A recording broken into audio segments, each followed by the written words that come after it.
Be strong.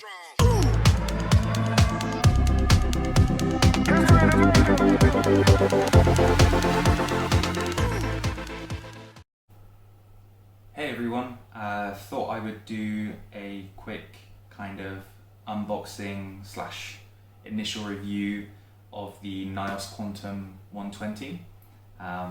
So I'll give you my thoughts if you're thinking about purchasing one or if you're just watching this for a bit of fun. So without further ado, let's get into it. So I'll go over the specs first, kind of the boring bit, then get into the actual meat of it, and go through all the parts. So this skimmer kind of runs around £280.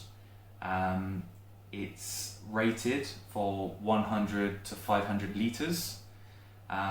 It's got a power draw from the pump of 8 watts, which is incredibly low. And the dimensions, you've got 15 centimeters in length, 21 centimeters in width, and 46.5 centimeters in height when you've got the skimmer cup on top. So all in all, a really nice compact footprint, but still quite a tall skimmer. So I'll kind of go through each part individually, give you my thoughts, and kind of go through some pros, some cons. I will say initially most of my cons are to do with the pump, but I'm not trying not to nitpick here because I haven't actually had it set up and running in water yet. So these are just initial thoughts. I'll do another review when I've kind of had it running for maybe a week, and then maybe one once I've had it running a month, just to see if my opinions change. So to kick off with, we'll start with the skimmer body, which is probably its defining feature. The NYOS skimmers, you know, they look awesome. They look really, really cool. You've got this really cool branding, the really nice kind of wine bottle body. The acrylic on here, really, really good. It's really, really good quality. Definitely haven't got any issues with the build quality itself. It's really good. And this one just literally sits on top of this plate. This plate itself is really, really thick acrylic. You've got a nice dense foam pad that the pump sits on, which should absorb most vibrations, and you've also got these really nice rubberized feet which are really thick. So really like that, really happy with that. And each one you've got a few, so these bits hold the body onto the plate itself, and the bubble plate itself, you've got these titanium screws, which is one of their kind of main selling points. Yeah, they're cool. Look cool. I mean, screw's a screw. Even if it was a nylon screw, I'd be happy. I don't know how well the titanium will work, but they seem pretty cool. Again, it's good quality materials for an almost £300 skimmer, so I'd kind of expect that. So that's the plate and the main body itself. On the body you've got the silencer, the Venturi, and the open and closed gate valve. The silencer kind of has this screw that sits in, twist the nozzle, feels pretty cool, it's pretty smooth. The gate valve, it's kind of tough to turn, not that smooth. However, I don't mind that.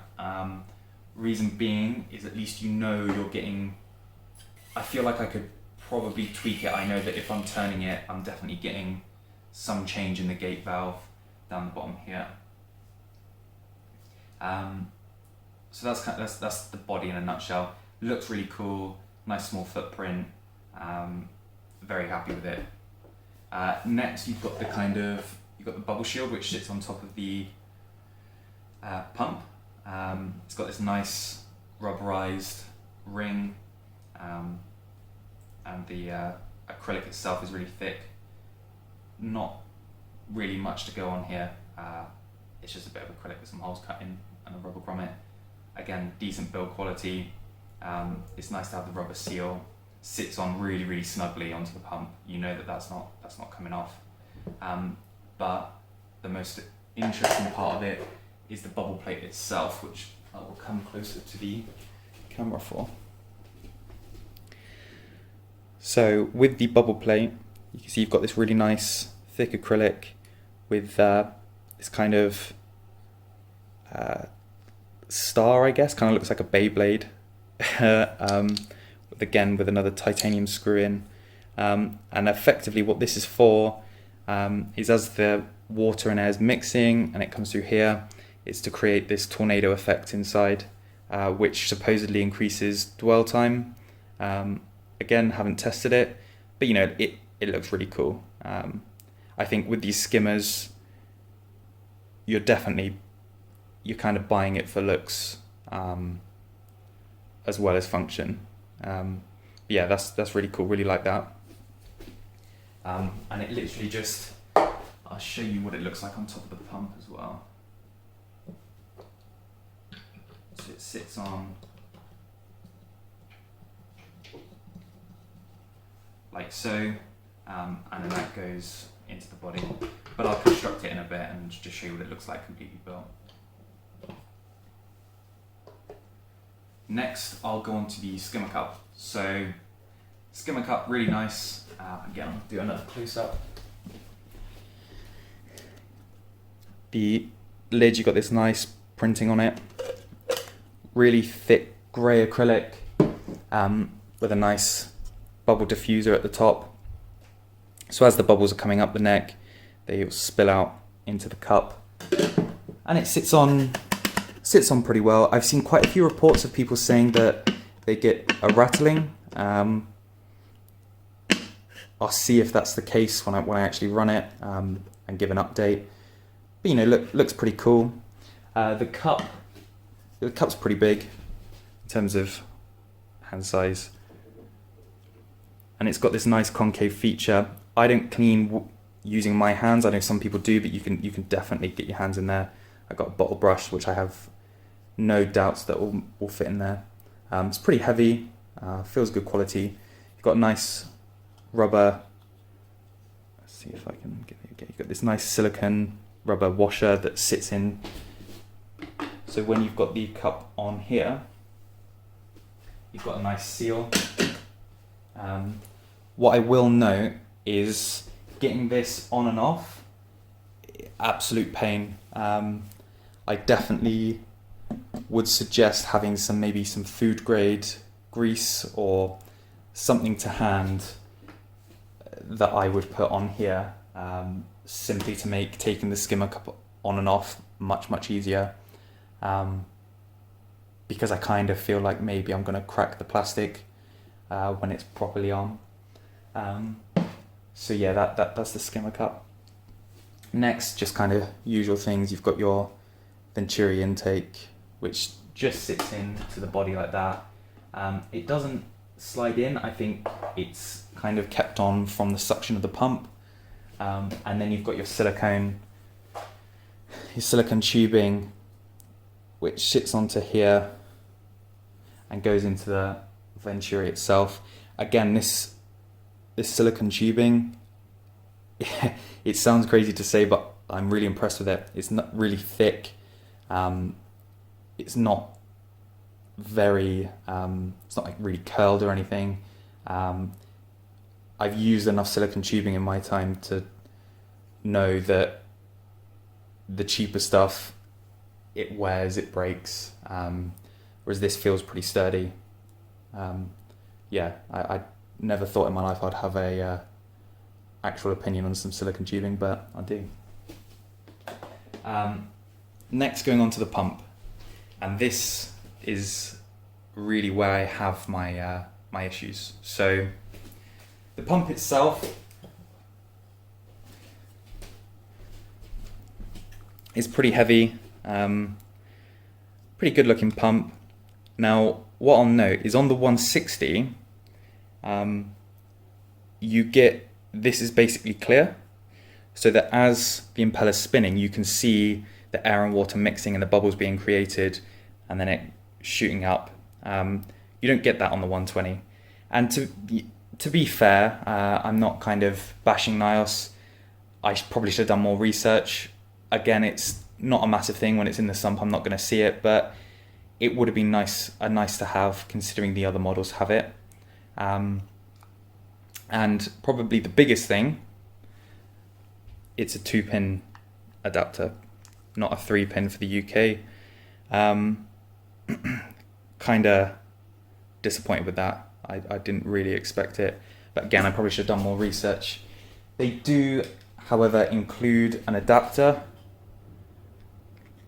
which I'll show you how that works. So it clips open, you clip the socket in, close that, put that screw in, and then it converts it to a 3-way pin. Not super happy with it, but to be honest with you, I was kind of split between a few skimmers. I was split between this one, the Red Sea RSK 300, the Deltec 400i, and the Octo Classic 110S. I was leaning most towards the Red Sea skimmer, but a lot of people were saying that the pump itself was pretty loud, and since this is going to be in the living room, I wanted something that's going to be quiet, so I went for this one. What I would rate it at the minute, maybe initial impressions, kind of 6-7 out of 10. The build quality is second to none. Just things with the pump. It's a 2-pin adapter, but again, when I get it actually up and running, it might be the best thing since sliced bread. So we'll give it a go. So what I'll do is I'll build the pump now. Build the skimmer. Show you what it looks like built. Then kind of end it there. So I'll get that built. So here we are with the skimmer built, and I've also got the TMC Reef Habitat 60 sump next to it, so I can kind of show you the overall footprint when it's in a sump of this size, which isn't massive. Again, I'll review the Reef Habitat 60 tank when I've got it set up. Again, I'm just waiting for some acrylic that I can drill and just get it put in here where the return chamber is, and kind of convert it to a small refugium. But what we've got is the ATO chamber, and then this is the skimmer chamber here. So for the tank, you'll have the pipes coming in here, and then the skimmer itself, which again, the footprint isn't massive.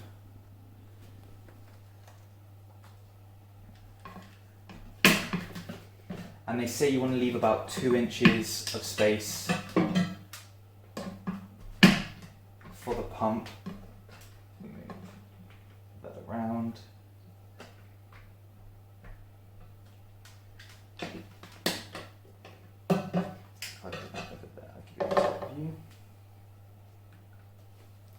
It sits in there quite nicely. If I move this over.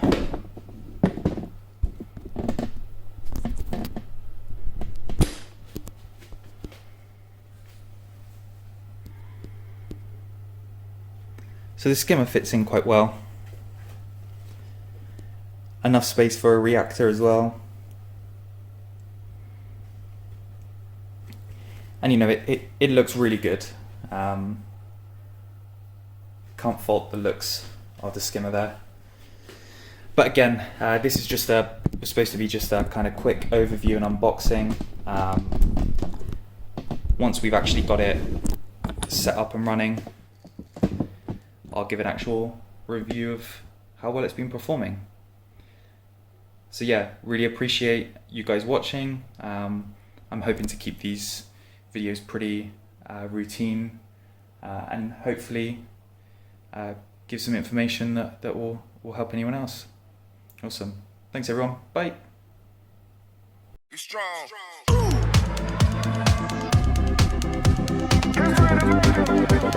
Strong.